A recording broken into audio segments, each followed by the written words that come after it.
Nagkaroon ng surprise birthday greeting para sa actress host na si Kim Chiu.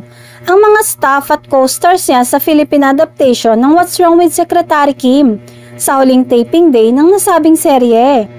April ang birth month ng aktres kaya naman inaasahan na ng lahat ang magaganap na birthday surprise para sa kanya.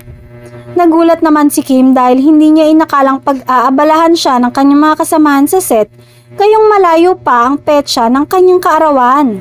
Marami naman sa mga fans ang nagtatanong kung bakit wala si Paolo Avellino sa ginawang pa-birthday surprise para kay Kim. Nagulat ito nang lumabas ang aktor na may dalang cake at bulaklak para sa aktres.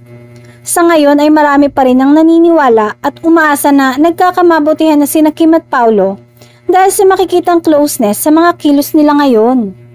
May mga nagsasabing tila kinikilala na umano ng dalawa ang isa't isa bago aminin sa publiko ang totoong estado ng kanilang relasyon. Lalo na ngayong tila may sinasabi na umano ang kanilang mga body language. Kahit hindi umano nila aminin sa publiko ay halata nang nagkakamabutihan ng dalawa. May mga nagsabi din na tila gusto nang umamin ni Kim, subalit nagpipigil lamang ito dahil masyado pa umanong maaga kung isa sa publiko na nila ito ngayon.